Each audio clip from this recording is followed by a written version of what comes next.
My girlfriend made me wait for 2 hours at an expensive restaurant for my own birthday dinner. She finally arrived with another man, kissed him in front of me, and loudly said, "See, told you he'd still be here like a pathetic puppy." I just smiled, stood up, and shook the other man's hand. This morning my phone shows 78 missed calls, and her belongings are in garbage bags. Outside the apartment she just found out the pathetic puppy owns. Last night was my 34th birthday. I spent the first 2 hours of it sitting alone at the most expensive restaurant in the city, watching the waiter's expression shift from polite to pitying. My girlfriend, Isabella, was late. This wasn't new, but 2 hours was a record, even for her. I'd called and texted. No response. I was about to give up and go home when she finally made her grand entrance.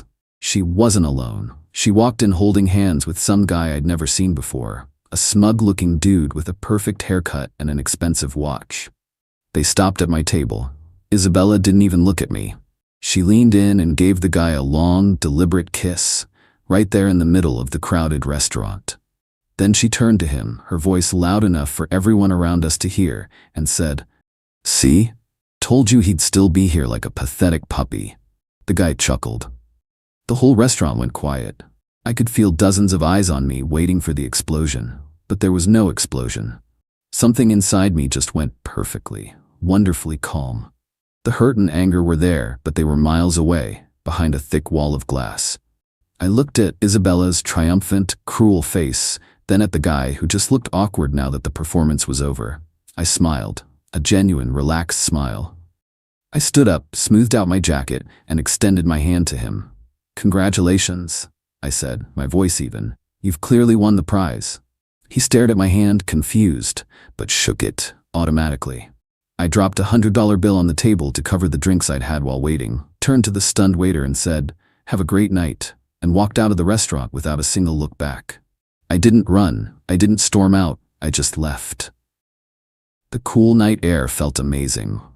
It was the first breath of a new, better life. The pathetic puppy had just slipped his leash, and he was about to go home and burn the whole doghouse to the ground. The backstory with Isabella is a classic, I guess. We met 2 years ago, and for the first year, she was perfect.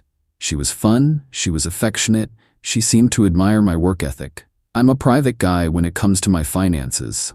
I learned a long time ago that flashing money just attracts the wrong kind of attention. I live in a nice penthouse apartment, but the building itself is understated. I drive a reliable but not flashy car. I dress well, but I don't wear designer labels. Isabella knew I did well for myself, but she had no idea of the actual scale. She just assumed I had a good job with a nice salary. I never corrected her. I wanted her to be with me for me, not for what I could provide. Over the past year, though, her true colors started to show. The entitlement began to creep in. She'd complain that my car wasn't a Mercedes, that we weren't going on enough spontaneous trips to Europe. She started treating me less like a partner and more like a service provider. Her job was vague, some kind of social media consulting she did from home, but it never seemed to bring in any actual money. I paid for everything, the food, the vacations, her car payments, her ever-expanding collection of designer clothes. I didn't mind at first. I was in love, and I could afford it.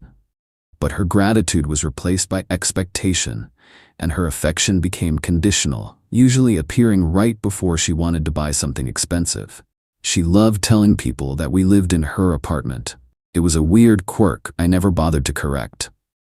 "Oh, you have to come over to my place?" she'd say to her friends. She picked out most of the furniture, and I let her. I wanted her to feel at home. I had no idea she was building a narrative in her head that she was the mistress of a domain she had absolutely no claim to. The pathetic puppy comment wasn't just an insult, it was a reflection of how she saw me. Loyal, obedient, and eternally waiting for her, no matter how badly she treated me. She had no idea that the puppy didn't just live in the penthouse, he owned the entire building. I bought the whole apartment block 4 years ago as an investment through a holding company. It was a smart financial move that had paid off handsomely. Isabella knew I had some investments, but she thought it was just stocks and bonds. She never bothered to ask the details. She was more interested in the spending side of money, not the earning side. My landlord, A management company that handled the day-to-day operations of the building, was on my payroll. When I got home from the restaurant, the first thing I did was go into the spare bedroom. It was her closet, really. Racks and racks of clothes, shoes, and handbags that were worth more than my car. I didn't bother with suitcases. I went to the storage closet and got a box of heavy-duty black garbage bags. I started pulling everything off the hangers and stuffing it into the bags. Dresses, coats, jeans, everything. I dumped her shoe racks into more bags. Her makeup, her jewelry box, her laptop, it all went into the bags. I was methodical, efficient, and felt absolutely nothing. It was just a cleanup job. It took me over an hour. When I was done, there were 12 large garbage bags full of her life. I dragged them one by one out of the apartment and left them in the hallway, in front of my door. Then I called a 24-hour locksmith. While I waited for him, I went through the apartment and gathered up anything else that was hers. Photos, little trinkets, books. It all went into a smaller bag, which I placed neatly on top of the others. The locksmith arrived around midnight. He was a tired-looking guy who had probably seen his fair share of domestic drama. He changed the locks on my front door and the service entrance quickly and professionally. I paid him in cash, and he was gone. The apartment was finally, officially, mine again. I poured myself a whiskey and sat on the couch, looking around the now empty space. It was quiet. The phone started ringing almost immediately. It was Isabella. I let it go to voicemail. A few minutes later, a text came through. "Where did you go?" That was not funny. I deleted it without responding. Then another call, this time from the new guy. I didn't recognize the number, but I had a good guess. Ignored. I put my phone on silent, turned on the TV, and enjoyed the peace. The calls and texts kept coming, a frantic digital blizzard I was now immune to. I woke up the next morning feeling better than I had in years. I checked my phone out of curiosity. 78 missed calls, a mix from Isabella, the new guy, whose name I now knew was Julian, thanks to Isabella's screaming voicemails, and a couple of her friends. The voicemails were a wild ride. The first few were angry and confused. Then they turned panicked as she realized I wasn't responding.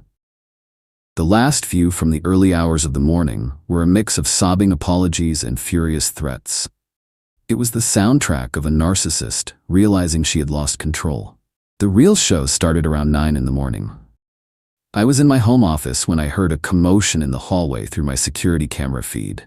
It was Isabella and Julian, standing in front of my door, staring at the pile of garbage bags. Isabella's face was a mask of pure rage. She started kicking the bags, screaming about her expensive clothes being ruined. Julian just stood there, looking deeply uncomfortable. He was a prop in her drama, and the play was not going according to the script. She started pounding on my door, yelling my name. I let her go on for a few minutes, enjoying the show. Then I opened the door, just a crack. She stopped, surprised. "What is this?" she shrieked, pointing at the bags. "What is wrong with you?" "Those are your belongings," I said calmly. "I figured you'd need them." "You threw my stuff out like trash," she screamed. "And my key doesn't work. You're gonna let me into my apartment right now." I let a small smile play on my lips. "I think you're confused," I said. "This isn't your apartment." The look on her face was priceless. Pure, uncomprehending confusion. "What are you talking about?" "Of course it is. My name is on the lease." "No, it's not," I said. "You've never seen a lease. You've never signed one, and you've certainly never paid a dime of rent." The color started to drain from her face as a horrifying suspicion began to dawn on her. "This is my apartment," I continued, my voice soft but firm. "In fact, it's my building. I own it, all of it. The pathetic puppy you were so amused by last night, he's your landlord. Or, he was. Your tenancy, which was always informal, is now terminated. You have 10 minutes to remove your trash from my hallway before I have security do it for you." She just stared at me, her mouth hanging open. Julian looked like he had seen a ghost. He took a step back as if creating physical distance from the disaster that was unfolding in front of him. Isabella finally found her voice. "You're lying," she whispered. I reached back into the apartment and grabbed a folder from the hall table. I pulled out a copy of the building's deed, with my name and the name of my holding company clearly visible. I held it up for her to see. The silence was beautiful. In that moment, her entire world, A world built on my perceived weakness and her own delusional entitlement crumbled into dust. She wasn't the powerful woman who had her boyfriend wrapped around her finger. She was a freeloader who had just been evicted by the man she had publicly humiliated hours earlier. "You can't do this," she stammered, tears now streaming down her face. "I have nowhere to go." "That sounds like a personal problem," I said. "Perhaps Julian can help you. You seemed very close last night." I looked over at Julian, who was already inching his way toward the elevator. He wanted no part of this. He was here for the fun, not the fallout. 9 minutes, I said, and closed the door, locking the deadbolt. I watched on my security camera as she collapsed into a sobbing heap on top of the garbage bags. Julian hesitated for a moment, then mumbled something and practically ran to the elevator. He was gone. She was alone with her trash. The smear campaign was next, of course. After a couple of hours, she must have collected herself and her things, because the hallway was empty. But my phone started buzzing with texts from mutual friends. "Dude, what happened? Isabella is saying you threw her out for no reason." She had spun a tale of me having a psychotic break, of throwing her out on the street after she tried to gently end things. She conveniently left out the part about her arriving at my birthday dinner with another man and calling me a pathetic puppy. I didn't engage in a war of words. I just sent a single, concise response to a few key people. For my birthday, Isabella brought a man to the restaurant, kissed him in front of me, and announced to the room that I was a pathetic puppy for waiting for her. I ended the relationship. The apartment she was living in, for free, in the building I own, is no longer available to her. End of story. The facts were undeniable. A couple of our friends had even been at the restaurant and witnessed the whole thing. Her narrative collapsed almost immediately. The friends who had texted me with concern quickly texted back with apologies and shock. "I had no idea," one wrote. "She's insane." Then came the financial attacks. The next day, I got a fraud alert from my credit card company. A charge for over $5,000 at a designer handbag store had been declined. It was from the supplementary card Isabella had on my account, a card I had completely forgotten about. I called the company, reported the card as stolen, and canceled it immediately.